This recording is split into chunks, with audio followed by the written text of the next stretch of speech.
اللہ سے ڈرو. علماء نے لکھا ہے کہ اس لیے پڑھی جاتی ہے ایک لڑکا ایک لڑکی دونوں خاندان کے لوگ اس خوشی کے موقع میں شریعت سے آگے نہ بڑھ جائے اور شریعت کے حدود کو پامال نہ کر دے. اس لیے اس نکاح والی عبادت کا جب اللہ تبارک و تعالیٰ نے قرآن کریم میں ذکر کیا تو اپنی قدرت کے طور پر ذکر کیا. قرآن کریم کی ایک آیت ہے, اللہ تبارک و تعالیٰ نے کہا کہ اللہ تبارک و تعالیٰ نے تمہیں میں سے تمہارے جوڑوں کو بنایا. شوہر بیوی میں اللہ تبارک و تعالیٰ نے انسیت اور محبت کو پیدا فرمایا, ایک دوسرے کے لیے نرمی اور انسیت کو پیدا فرمایا. لیکن ہم خود پریکٹیکل دیکھیں, ایک لڑکا ایک لڑکی نہ تو اسے دیکھتا ہے. اکثر نکاح ایسے ہوتے ہیں کہ دیکھ بھی نہیں پاتے, لیکن شادی کے بعد میں جب ایک دوسرے کو قبول کر لیتے ہیں تو ایک دوسرے کے لیے جان دینے کو تیار ہو جاتے ہیں. یہ اللہ کی قدرت نہیں ہے تو اور کیا ہے. اس لیے نبی اکرم صلی اللہ علیہ وسلم کی حدیث ہے کہ آپ صلی اللہ علیہ وسلم نے فرمایا کہ نکاح میری سنت ہے. ہم مسلمان ہیں, شادی کا جو کارڈ چھپتا ہے اس پر بھی یہ روایت پڑھتے ہیں النکاح من سنتی, نکاح میری سنت ہے. لیکن نبی اکرم صلی اللہ علیہ وسلم نے فرمایا کہ چند چیزیں وہ ہیں دنیا میں آنے والے تمام نبیوں, تمام پیغمبروں, تمام رسولوں کی سنت ہے. یعنی یہ نکاح جو ہے صرف اللہ کے نبی کی ہی سنت نہیں ہے بلکہ دنیا میں آنے والے تمام رسولوں اور پیغمبروں کی سنت ہے. اللہ تبارک و تعالیٰ اس مجلس نکاح کو قبول فرمائے اور شوہر بیوی میں محبت اور مودت پیدا فرمائے. دو مسئلے میں یہاں پر ذکر کرنا ضروری سمجھتا ہوں. ان میں سے پہلی چیز یہ ہے کہ یہ جو نکاح کی مجلس میں مہر متعین کیا جاتا ہے اس کو کس طریقے سے متعین کرنا چاہیے. قرآن کریم یہ کہتا ہے کہ شوہر اپنی حیثیت کے مطابق اپنی بیوی کا مہر متعین کرے. آپ دیکھیں مارکیٹ کے اندر, سوسائٹی کے اندر, سماج کے اندر ایسے نکاح ہم نے خود پڑھائے ہیں کہ شوہر کے گھر والوں نے, شوہر کے خاندان والوں نے اپنی عزت بڑھانے کے لیے, 5 آدمیوں میں اپنی عزت بڑھانے کے لیے, اپنی نام اونچی رکھنے کے لیے لاکھوں میں مہر لکھوا دیتے ہیں. پوری زندگی گزر جاتی ہے لیکن بیوی کو مہر کے نام پر 1 روپیہ بھی نہیں دیا. یہ غلط ہے. قرآن کریم یہ کہتا ہے آتوا النساء صدقاتهن نحلہ, کہ تم اپنی بیویوں کا مہر خوشی سے دیا کرو. اللہ کے نبی صلی اللہ علیہ وسلم نے فرمایا کہ جب شوہر اپنی بیوی سے ملاقات کرے اس وقت اپنی بیوی کا مہر دے دے. دوسری چیز, یہ جو ہم نکاح کرتے ہیں اور یہ جو ہم نکاح پڑھاتے ہیں اس مسئلے میں جانکاری نہ ہونے کی وجہ سے اکثر لوگ غلطی کر جاتے ہیں.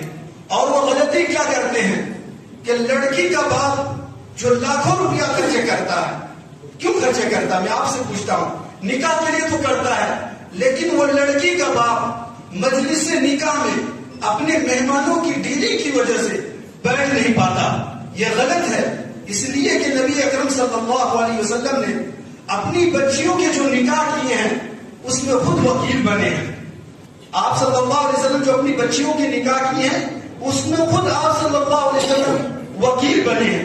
ایک تو ہم جانتے نہیں اور جانکار لوگوں سے پوچھتے نہیں. فاسألوا اہل الذکر ان کنتم لا تعلمون, اس لیے نہیں جانتے ہو تو جانکار لوگوں سے پوچھا کرو. غلطی کیا کرتے ہیں کہ ہم اپنی بچیوں کے نکاح میں ایک ایسے آدمی کو وکیل اور ولی بنا دیتے ہیں جو اس لڑکی کا غیر محرم ہوتا ہے. اس کو ہم کیسے مناسب سمجھتے ہیں؟ اس لیے جب آپ آنے والے وقتوں میں اپنے بچے یا بچی کا نکاح کریں تو ان دونوں باتوں پر عمل کریں. ایک تو مہر اتنا متعین کریں جتنا دے سکتے ہو. کوشش یہ کریں مہر ایڈوانس میں دینے کی, وقت سے پہلے دینے کی. دوسری چیز, یہ جو میں نے ولی اور وکیل کا مسئلہ بنایا, کوشش یہ کریں آپ اپنی بچیوں کے نکاح میں خود وکیل بنیں, یا آپ کا جو بڑا بیٹا ہے اپنی بہن کے نکاح میں اس کو وکیل اور ولی بنا دیں. لیکن یہ نہیں ہونا چاہیے جو آپ کا غیر محرم دوست ہے اس کو وکیل ولی بنا دیں. یہ غیر مناسب عمل ہے.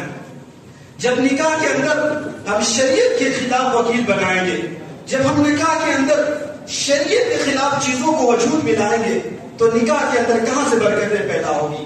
اس لیے جب نکاح کریں گے تو شریعت کو سامنے رکھ کر، جب نکاح کریں گے تو شریعت کو سامنے رکھ کر آپ یقین کریں، جب نکاح شریعت کے دائرے میں ہوگا تو آپ میری باتوں پر یقین کیجئے تو بچے بھی نیک پیدا ہوں گے، میاں بیوی میں کبھی لڑائی نہیں ہوگی، دونوں خاندانوں میں اللہ تبارک و تعالی محبت اور مودت کو پیدا فرمائے گا۔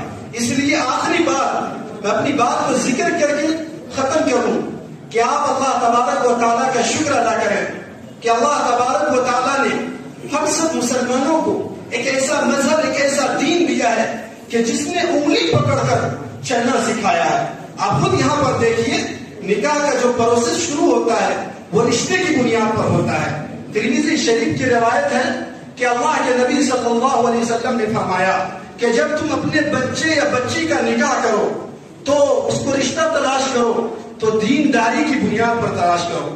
آپ نے فرمایا کہ مارکیٹ میں لوگ چاروں میں سے کسی ایک وجہ سے نکاح کرتے ہیں، لجمالہا، یا اس لیے نکاح کرتے ہیں کہ لڑکی بڑی خوبصورت ہے، یا اس لیے نکاح کرتے ہیں کہ لڑکی اعلیٰ نسب کی مالک ہے، یا اس لیے نکاح کرتے ہیں کہ لڑکی بڑی مالدار ہے۔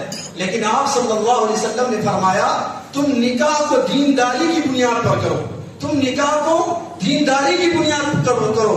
جب ہم نکاح کو دینداری کی بنیاد پر کریں گے تو انشاءاللہ نکاح کے اندر برکتیں بھی پیدا ہوگی۔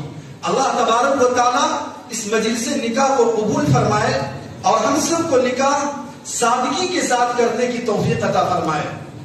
اللہ تبارک و تعالیٰ نے قرآن کریم کی دوسری دو آیت جو بیان فرمائی ہے کہ یا ایھا الذین آمنوا اتقوا اللہ حق تقاتہ ولا تموتن الا وانتم مسلمون۔ جب تک نہیں آ رہے ہیں تو بات بیان کر رہا ہوں ورنہ بات ختم کر دیتا کہ دوسری آیت جو پڑھی جاتی نکاح کے اندر وہ ہے یا ایھا الذین آمنوا اتقوا اللہ حق تقاتہ ولا تموتن